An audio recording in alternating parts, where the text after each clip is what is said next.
Just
put it in the car, but I don't bring it up here.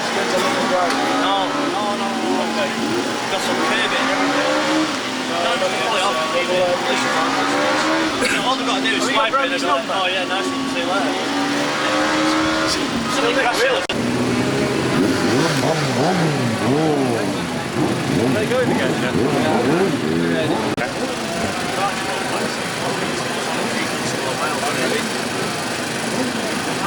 Well, John McGuinness, you're looking better and better with every day that goes by, but you've had a tough time one way and another, haven't you? Yeah, that's right. I crashed a Fireblade road bike at Croft doing a promotional day with some journalists. A silly mistake. I just lost this road bike and broke my collarbone. Then I went to Kyalami and got pneumonia, so a liver infection, which completely wiped me out for 2 weeks. You know. Then I came back, rode at Monza, then the Northwest, but now I feel 100%. Yeah. Okay, but it is a bit debilitating, and it must have worried you that you'd reached the TT, whether you'd miss it out because of that. Yeah, well, if I was going to get it probably came at the best time, which is before the TT in the Northwest, which is, you know, it's important to me and the team.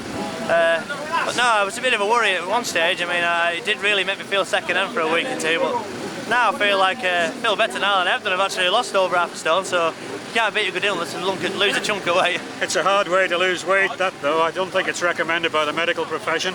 But no. You've won 2 TTs now. Which was the most satisfying of the 2, or the more satisfying? Definitely the first one that I won. Obviously, it's got to be sticking in my mind because I broke the lap and race record, and you know, it was my 4th year at the TT, and things were going really well. The bikes were flying. I was leading the British Championship. You know, that was most, you know, satisfying. But the win on the single was great as well. You know, we did a great job for the Morris brothers. You know, obviously the Morris story was a bit of a, you know, it was hard to deal with for the boys, and they gave me the bike capable of doing the job and went out and did the business. So we're all happy with that. Okay, well you'll end up known as the person who won the last singles race. Yeah, well I suppose that's something. Okay, John, okay. Thank you. I know. What are you going to do now?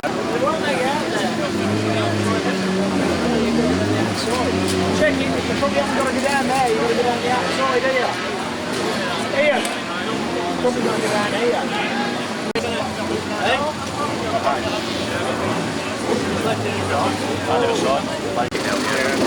Where's the crash at the top then?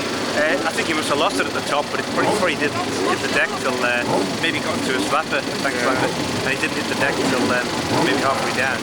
You got through it all though, did you? Yeah, they just kept us to one side. And they just let 2 bikes or one? Pardon? 1 or 2? I could only see 1 bike, yeah. I hope so, just the one I hope. Yeah. And then you get a red at Governors, did you? Yeah, they put us up at Governors, so in a quandary now, we'll take this for another lap, or I think I'll abort it and just go for the junior ride. Well, you've got one on each at least as a bank end. Yeah, it's true. But catch you up. Thanks, Jeff. That was John Crellin.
First of all, your name Les Trotter. Yeah. And what was the years you? 1976 Senior Max Grand Prix win.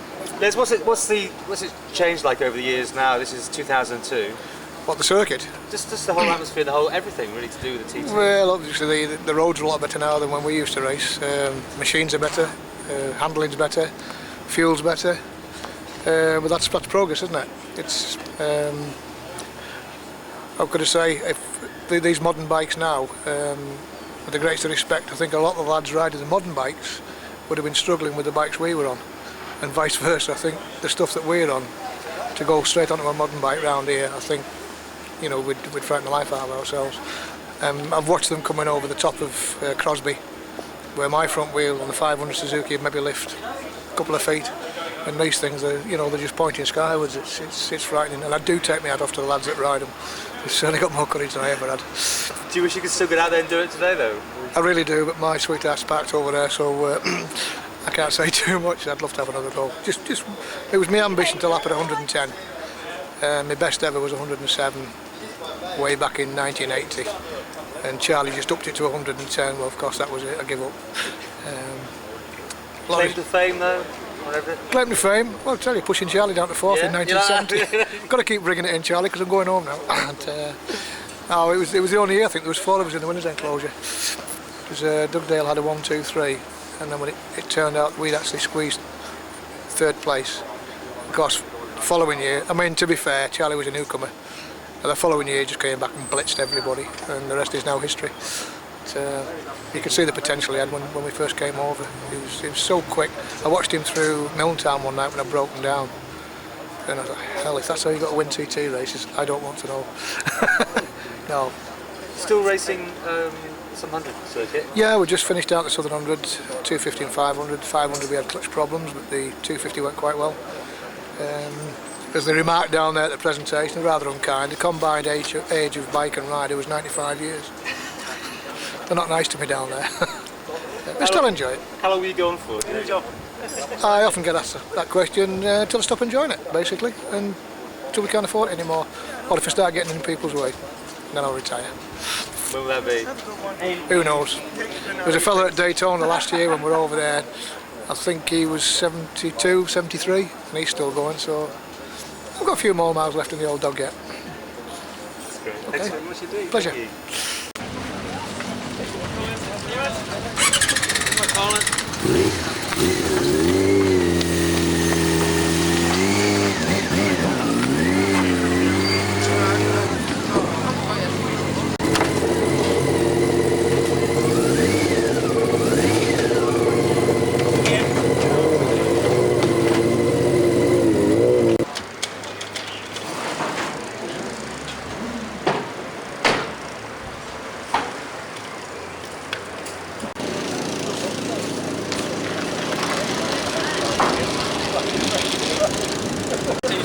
How you doing?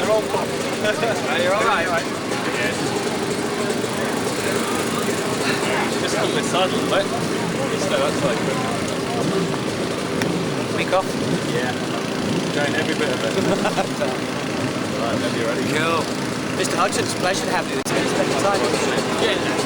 I was at the front of the queue then in the superbike, so I'm not going out on that one. We'll just see what else we can get out. And it's obviously worthwhile doing a few laps, but I don't want to get wet. All right then, David. Thanks. We'll see you a bit later on. It's John McGuinness. You said that Dave's talking, John, about not going out. What's your feeling? Much the same, I think. I don't think there's anything to gain going out there in these conditions, you know. I haven't ridden my big production bike yet, so I might do a wobble round on that possibly. I'll just speak to the team and see what the best plan is. But I've ridden all my other stuff and they're not far away, so might be better off just waiting for some better conditions. But maybe a run round on the production bike. You say there you're going to talk to the team. Who's got the decision at the end of the day? Who's got the final word?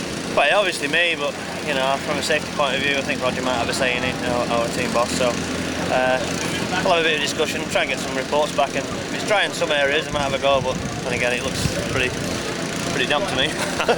All right, John. So John McGuinness and Dave Jeffries look as if they might sit this one out, Charlie. But there's the first ones away anyway. So,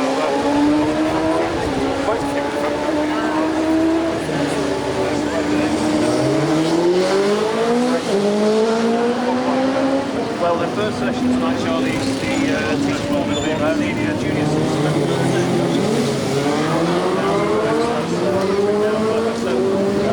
Some more very interesting ice ball now, genuine on his back, short pick with him.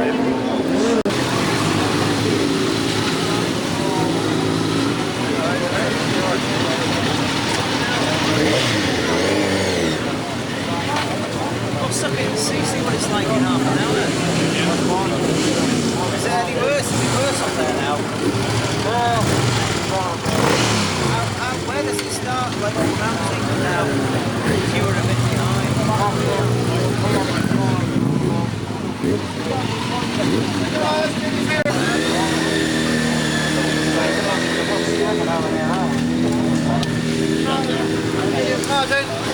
that was horrible.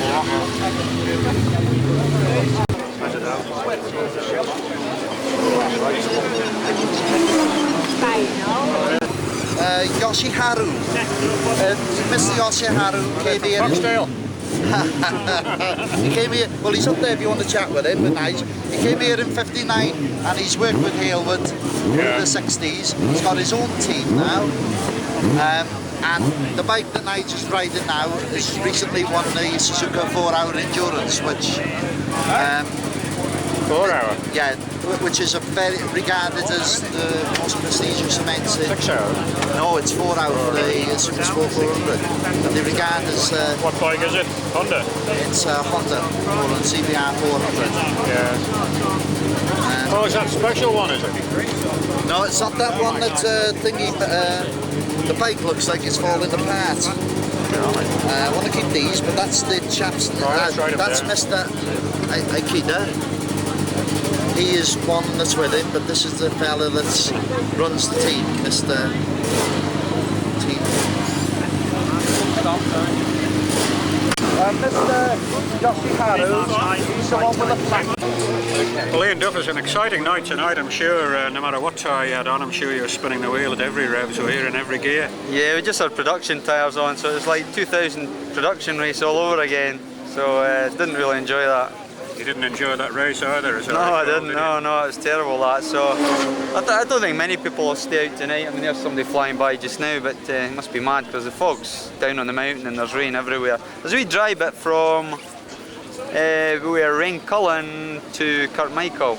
No, Raincullen to the Gooseneck. I'm hopeless with these names. Aye, so there is a bit of a dry bit, but there's so much water out there where it is wet, it's a waste of time. Well, maybe you'd spun the bike if it was Raincullen to Kirkmichael. I'm hopeless with these names, hopeless. Seriously though, do you still enjoy the TT? Oh yeah, I love coming over here. It's kind of highlighting my year these days, so yeah. Last year, of course, you missed out on the income you get from it, apart from enjoyment. What income? There is no income. We spend as much as we get. Well, you won't get anything out of a Scotsman, I know, but it is a mixture of the two, because you've got to cover your costs, haven't you? Yeah, I mean, I'm not so bad, obviously. I'm sort of in one of the factory teams, if you like, so, you know, it's a lot easier for me than it is for, let's say, most of the guys that are in the paddock, so, yeah. So, what's your best hope for this, the production race? No, I think we're in with a chance on them all. I've got the best bike, so I can't criticise any of the bikes in the classes, so there's no reason why I shouldn't be up there and fighting for wins in all of them. Are you going to be allowed back into Ireland after defeating Adrian Archibald in the Northwest? Oh, I don't know. I think I've been going there a long time, so I'm sure the Irish think I deserve that race win. Have you seen the film yourself? Yeah. Are you happy with it? Oh, well, I don't know. I mean, it kind of looks dodgy for one way, and then it looks dead certain the other. The internet site makes it look dead certain my wheel over the line first, so, and then the other way kind of looks a lot more controversial, so who knows. Well, anyway, we'll go by the judge. Okay, but here you had hard luck when you ran out of petrol in the production race the last time, didn't you? Yeah, that's right. So, you know, it'd be nice to get another win just on the back of that, really. I'd like to have had that one. And So we'll see what we can do this year. What about all the bumps and bangs you've had on a damp night like this? Does it affect you? No, not really. No. It's I suppose Australian weather would be a bit nicer for me, but no, I mean I'm kind of over all that now. So. Okay. It's okay. So are you going to ride in the 150 meeting on Dundrod? No. I'll do the Ulster Grand Prix. Yeah, I enjoy the Ulster, so we'll be at that with V&M. Might see you back here in years to come on Classic Manx Grand Prix. Oh, who knows, Jeff? You know, I said I was going to quit years ago, so who knows? I know that, yeah. So what about your old sparring mate Ian Simpson? Because the two of you were pretty good mates. He's had to throw the towel in completely, hasn't he? Yeah, it's a shame, but Ian obviously it's come to his injuries really, and it's a hard thing for somebody like Ian to do that because, you know, he's known nothing else but racing in all his life from his dad's days, then through to him having his own career, and his career was cut short. I'm sure Ian Simpson had a lot more TT wins in him to come, and you know, we'll take our hats off to him that, you know, he did well when he was riding, and now he's moved into sort of team management and he's making a really good job of that, all his experience he's learned over the years. He didn't look entirely happy though. I think he was still hankering to ride. Oh, I'm sure he does, you know. Ian's not here yet. I'm sure he'll turn up sooner or later this week, but you know, I can see it in his eyes. He'd love to be out there. Well, I think there's more wins for you yet too on the Isle of Man, and I hope it comes this week. Well, that's the plan. Let's hope so. Okay. Thanks, Jeff. Thank you. Cheers.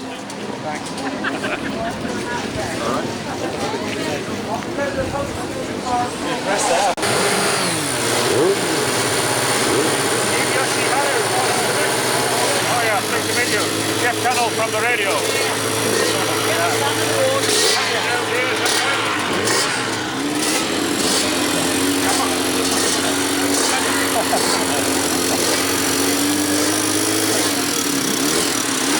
Nigel Davies. Someone used to come here years ago. Was that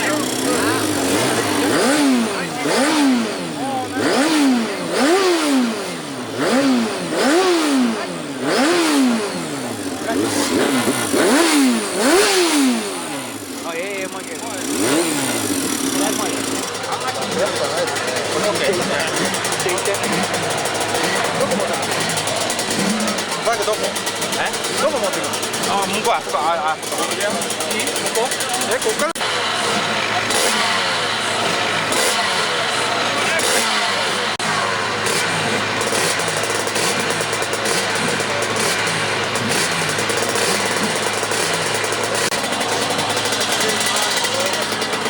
Until you've been to Macau. all right like that? Wouldn't know. That bloody skip. Whoop.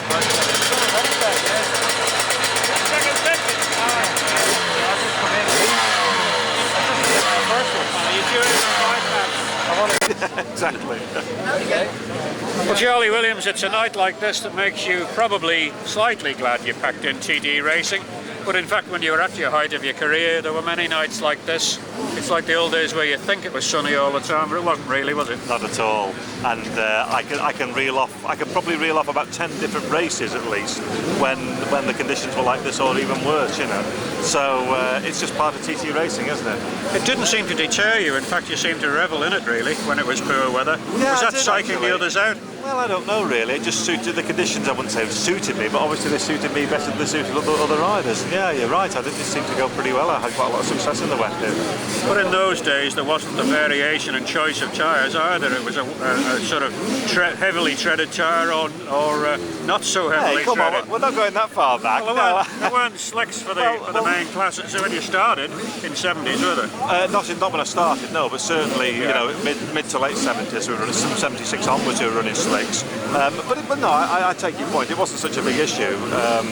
But I don't know. It is the wet is very much a psychological thing, and if you can get your mind around it, and then you're in front. As I was saying, I've been saying all week about the CT and racing in general. It's all about confidence, and you've got to have that confidence. And if you've got that confidence, then you're halfway there. But what you need then is a good bike and the ability to ride it fast. Okay, but your success came off the back of a Manx Grand Prix win, and then you were right into the TT. You were very competitive when you switched from one to the other, when you're straight away. Yeah, my Manx Grand Prix win was 1971. Then in '72 I had six rides in the 6 different races in the TT, and I finished in the top 6 in 5 of them. And actually fell off the 350 at Cregna Bar. So yeah, that was pretty good. That was when it was a World Championship, of course. Yeah. And then on to bigger and better things with Honda here and elsewhere in endurance races. Did you win the World Championship on the endurance? Second twice in the World Championship. Won quite a few 24-hour races, including Nürburgring and Francorchamps and Barcelona. So we won quite a lot, but never, unfortunately, actually won the championship. But you had big Hondas here as well, didn't you, in the Isle of Man? Yeah, occasionally. I didn't ride them much, you know. I rode a private bike in 1979 in the Formula 1 and finished second on that, behind Alex George, who was then on the factory bike. And that was about the only time. I did ride a production bike once or twice as well, but most of my rides were on Yamahas. I think I had about 50 rides, Jeff, about 30 finishes and 19 podiums. I just read that somewhere today. Yeah. And 8 wins. Well, eight and a half. TT wins. Yeah, that's right. Well, there was a win in the 500 production as well on top of those that are listed. But anyway, yeah, is that where the dispute comes in? That's right. Yeah, well, it's not really a dispute. It's just a bit of fun, isn't it? You were riding in those events which were 10 lappers with 2 riders per bike with a Le Mans start. They were rare days, really, weren't they? They were, yeah. And we actually won. That's the other win. I won with Eddie Roberts the 500cc class in that one year. And we left it right until the end of practice before either of us rode the bike because we were busy with other bikes, our proper racing bikes. I was never a big fan of production racing anyway. And our sponsor said, look, you're going to have to go out on the blinking bike. And we went out in the very last practice session. Anyway, to cut a long story short, we ended up winning the race. We shouldn't have done really, but we did, you know. Yeah. So, but you also had 500 4-cylinder Yamahas, didn't you? Yeah, I did. They were a bit fast, weren't they, then in the day? Yeah, they were. I think 115 or something I lapped on a 500 Yamaha way back in 1982. But that was an ex-factory bike, an ex-Boot Van Dolman factory bike, and it was a great bike. In fact, I led the senior by a minute and 3/4 after 4 laps, but then broke down. So that was just one year when it wasn't meant to be. I got the fastest lap in 3 races, led 3 races, and broke down in 3 races, but that's the TT for you, isn't it? So which is the outstanding race that you think of when you review it all? I think probably, in other people's eyes, it was my third behind Mike Hailwood and Alex George in 1979 in the Open Classic.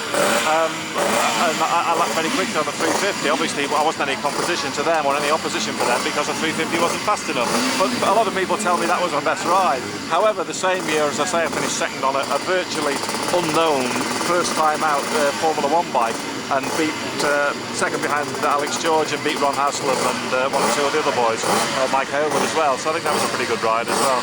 One of the funny things is that you were sort of riding in the Isle of Man when it was a full World Championship Grand Prix, and after it wasn't, and so you are best placed to see the difference, really.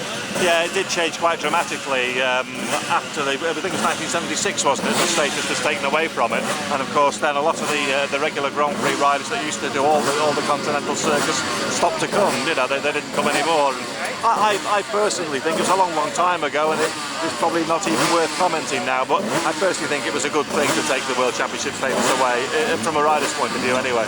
Some of your wins, therefore, were after the 76, so you're not credited with Grand Prix wins like some of the others. No, actually I am. I'm credited with, I think it's 2 or 3, but certainly 2 of them anyway were... They were here, I meant. Oh, when you were continuing in the championship, because you rode at Holland and places, Belgium, didn't you? Yeah, I rode quite a few Grand Prix, yeah. So you get the Grand Prix credits for here, but you were 2nd or 3rd at Essen one time? 5th was the best at Essen, right. Yeah. 5th in, that was my first Grand Prix. I did quite a lot of Grand Prix, but unfortunately Grand Prix conflicted a lot with 24-hour racing, and Honda were paying me, so that was my regular income, so I just fitted them in where I could, you know. But it was you still have a gallop in a parade now and then, it still looks sharp enough? Well, I like to get out, and I was at Donington Park the other week and parading around there with a few old-timers. Yeah, I still like to ride. Now, when I do ride, I like to try and ride reasonably fast. And when I say try, I ride at a pace that I'm happy with, you know, and I'm happy with riding reasonably quickly, so... Okay, well, you and Chaz Mortimer epitomise that period of TT racing, and you're still involved, so you must be still keen.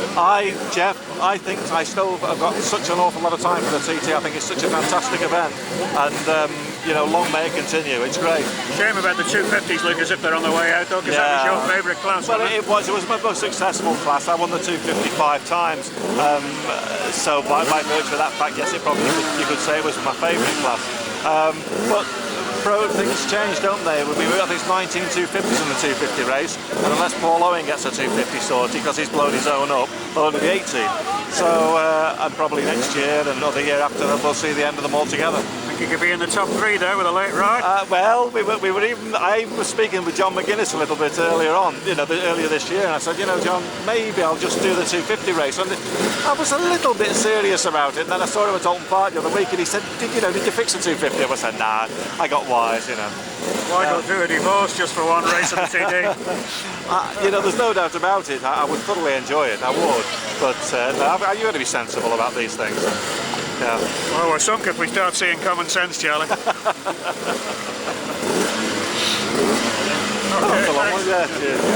I didn't hear that. I could hear what you're saying from me.